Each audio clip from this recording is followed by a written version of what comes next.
सिंहाय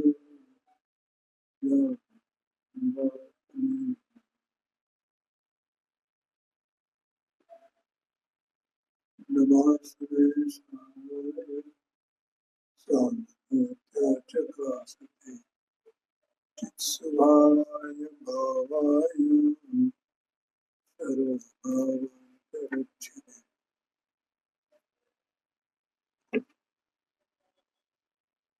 अभी जो गुरुदेव का व्याख्यान चल रहा था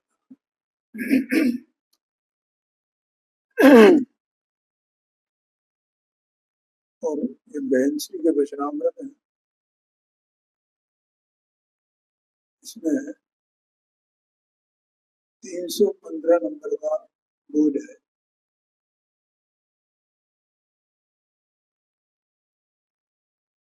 ब्रह्म दृष्टि शुद्ध अंत तत्व का ही अवलोकन करती है।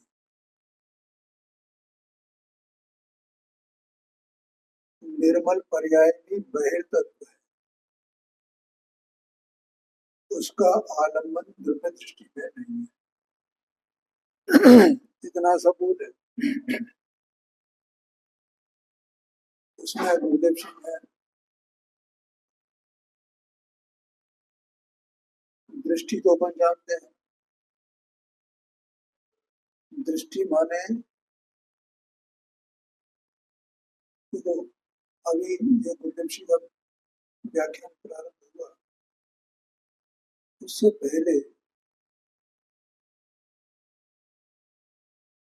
मैं विचार कर रहा था कि जीव की जो अवस्था है उपयोग रूप अवस्था, वो उपयोग रूप अवस्था उसमें अनाद से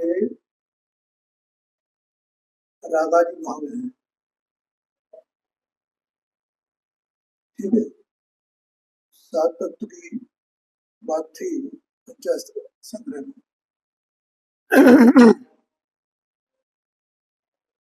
तो ऐसा प्रश्न वहां आया है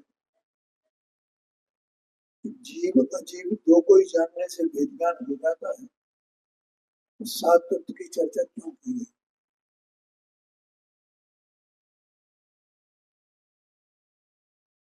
128, 129, 130 ये तीन गाथाएं हैं, उसका भावार्थ है। और ऐसा ही प्रश्न ब्रह्म संग्रह में भी आया, तो वहां ये कहा कि भाई सात तत्व की क्या आवश्यकता, हमको जानने की क्या आवश्यकता है, जीव जीव दोनों का भेद ज्ञान हो जाए, उसमें दर्शन हो जाए। तो उन्होंने कहा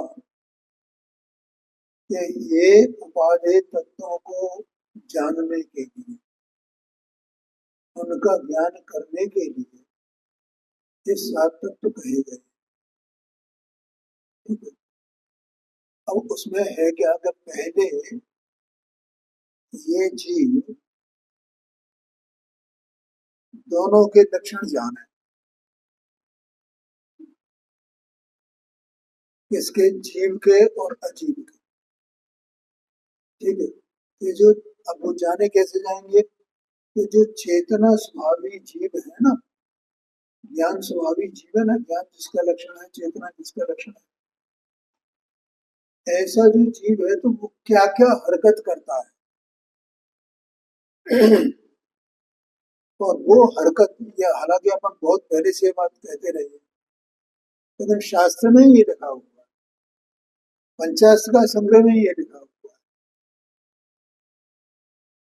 और वो हरकतें किसमें नहीं है कि अजीव में नहीं है। संक्षेप में बताया,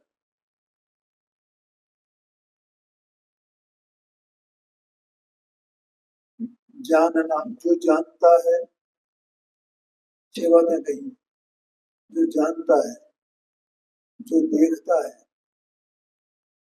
जो सुख की इच्छा करता है, जो दुख से डरता है, जो हित अहित को करता है, अर्थात शुभ अशुभ भाव रूप परिणमित होता है। और जो उस अहित हित अहित रूप भावों के फल को भोगता है, ये 6 बातें नहीं। और इनसे जीव को अलग करो, पर ये सारे कार्य अजीब नहीं करता है, इसलिए अजीब को अलग जानो। ठीक है, अब इसमें कौन कौन आ गया? सबसे पहले तो निकट के देह मन वाणी और ज्ञान वर्ण आदि का अर्थ कर दिए आ गए, ये अजीब है, क्योंकि ये सब ये क्रिया नहीं करते, ना ये डरते हैं, ना ये सुख की इच्छा करते हैं, ना ये हित हित के भाव को करते हैं, ना ये जानते हैं, ना देखते हैं, ना उसके फल को भोगते हैं। बोलो ख्याल में आया कि नहीं? और अब इसके बाहर निकलो, तो बाहर में सब क्षेत्र पे है ना, ये सब क्षेत्र पे क्या है? देवी ये काम मैंने 5 द्रव्य, देवी अजीब है, देवी भी द्रव्य कार्य, और अपने आत्मा की अपेक्षा से अन्य द्रव्य भी तो अपना उसमें जीवन तो नहीं है, इसलिए वे भी अजीब जैसे हैं। तो अपना आत्मा ही ये काम करता है, तो ऐसी अपनी सत्ता को पहचान। ठीक है, तो अब उसके बाद ऐसी सत्ता को पहचान करके अब इसमें कुछ कार्य ऐसे हैं जो हेय है, अर्थात करने योग्य नहीं है। तो हेय का मतलब कि वो करने योग्य नहीं है, मानो उनको करना छोड़े। कौन? जीव। जीव स्वयं उनको करना छोड़े, बस करना छोड़ने में ही उपादेय तत्व आ गया,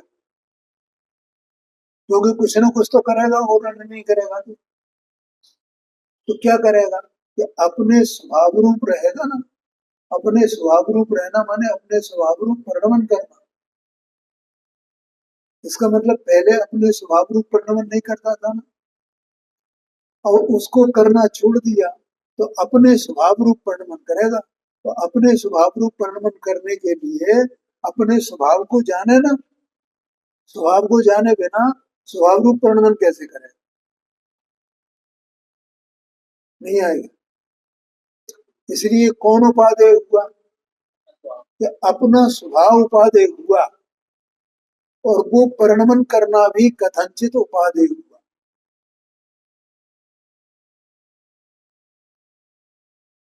है, क्योंकि वो करने योग्य कार्य नहीं है ना।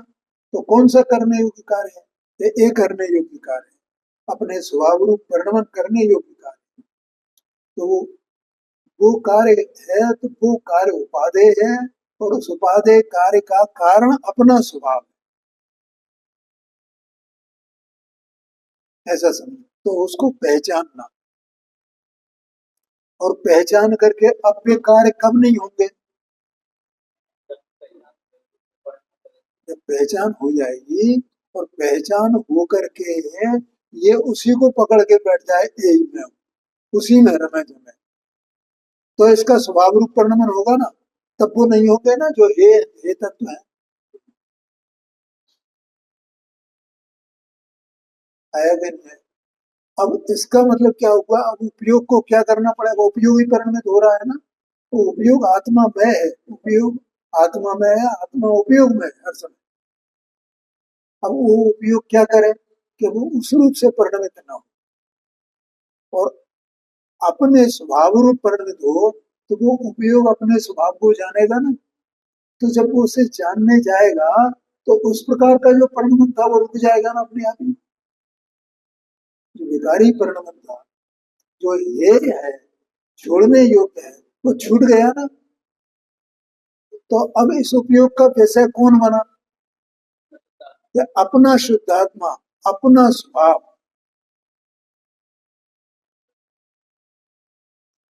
जानना है, जब अपना स्वभाव बना, तो उसी उपयोग को दृष्टि कहते हैं, और उस स्वभाव को द्रव्य कहते हैं, और उसकी दृष्टि करना ये द्रव्य दृष्टि है। बोलो ख्याल में है? अब वो पर्याय माने जो निर्मल पर्याय की दृष्टि गुरुदेव जी के व्याख्यान में है तो सम्यक दर्शन बहिर्तत्व है, वो इसमें लिखा ना निर्मल पर्याय भी बहिर्तत्व है, यहाँ लिखा पेंसिल में। तो निर्मल पर्याय माने क्या? सम्यक दर्शन, सम्यक ज्ञान, सम्यक चरित्र, ये निर्मल पर्याय है।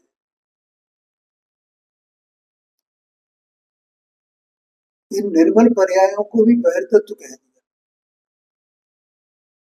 क्या ओम प्रकाश जी समझ में आ रहा है कि नहीं? ओ ठीक है, ये भी बहिर्तत्व है। तो गुरुदेव जी ने एक बात कही कि अपने स्वभाव की अपेक्षा से वो अवलंबन करने योग्य नहीं है, इसलिए बहिर्तत्व है। लेकिन पर की अपेक्षा से तो वो स्वतंत्र है, स्वतंत्र है, ऐसा बोला था उन्होंने। यहाँ अपेक्षा लगती है।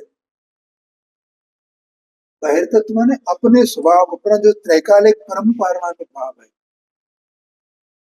ठीक है, वो अंतः तत्व है और वो निर्मल पर्याय वो बहिर्तत्व है, ऐसा कहा।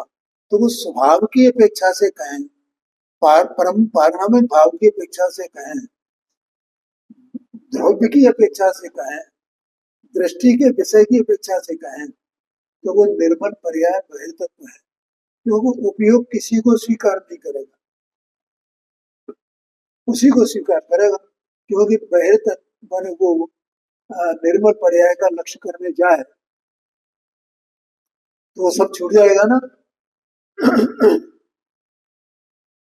और दूसरी बात, पर्याय पर्याय का लक्ष्य कर नहीं सकती है, पर्याय तो एक समय की, तो पर्याय स्वयं लक्ष्य करने वाली है, तो पर्याय पर्याय का लक्ष्य कैसे करे? नहीं आएगा। पर्याय ही अपनी पर्याय का लक्ष्य कैसे करे? कैसे भी नहीं करेगी, तो वो तो स्वयं ही एक समय की है। इस तरह से वो पर्याय उस द्रव्य को विषय करते हैं, और द्रव्य है वो अनंत गुणात्मक है। ठीक है, देखो जो वस्तु है अनंत गुणात्मक वस्तु है, लेकिन अनंत गुणों को याद नहीं किया जाता है जब दृष्टि की जाती है। हाँ जी, हाँ जी, एक बार अपन ने जान लिया तो वस्तु अनंत गुणात्मक है, उसको जान लिया तो वहां देखो ऐसा कहा है ना, वस्तु सामान्य विशेषात्मक। हर एक पदार्थ कैसा है? सामान्य विशेषात्मक है। तो आत्मा जो द्रव्य है वो भी सामान्य विशेषात्मक है। तो जो अनंत गुण है वे उसके विशेष है ना, ठीक है।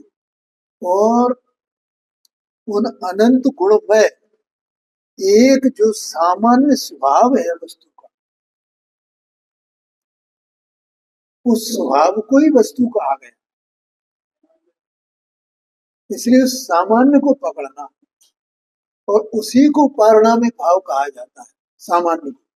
मणि साहब ने इसमें परिभाषा दी है मुक्ष्मा प्रकाशक में, जो लोग स्वाध्याय करते हैं उन्हें याद होगा कि जिसमें सारे भेद गर्भित हैं, ऐसा लिखा है उन्होंने, जिसमें सारे भेद गर्भित हैं उसे पारिणामिक भाव कहते हैं।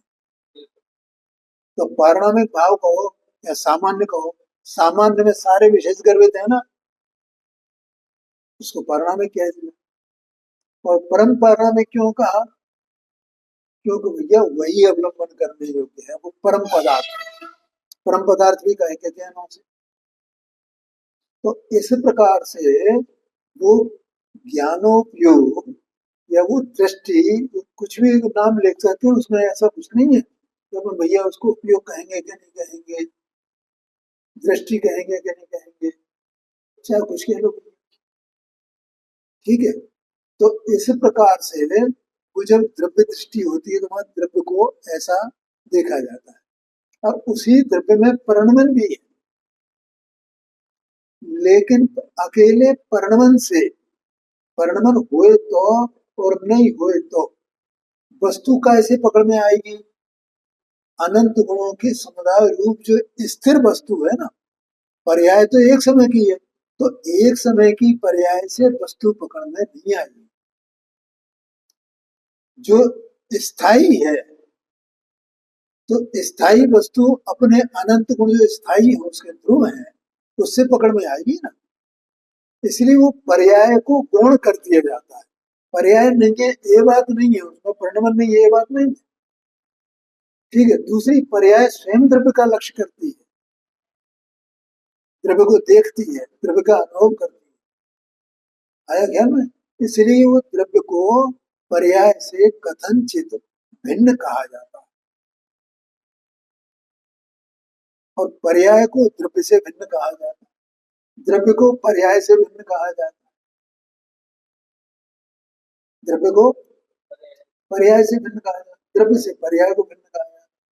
लेकिन वैसे देखें, उसकी रचना देखें वस्तु की, तो गुण पर्यायात्मक है ये वस्तु, ये कोई पर्याय बाहर नहीं निकल गई है। ये तो देह मनवाणी ये सब बाहर है, सब उसमें अंदर में ये सब हो रहा है। ऐसा ये सब ज्ञान का विषय है, लेकिन दृष्टि का विषय वो है ऐसा अभेद आत्मा, सामान्य भाव, और उसमें उसके अलावा और कुछ भी नहीं है, कुछ भी विचार करने योग्य नहीं है, कुछ भी अवलंबन करने योग्य नहीं है। अपने निर्मल पर्याय भी जब अवलंबन करने योग्य नहीं है, तो और क्या अवलंबन करने, ऐसा समझना। ऐसा पूज्य गुरुदेव जी का जो व्याख्यान है, उस पर से मैंने इतना स्पष्टीकरण किया है। देखो मैं कर देता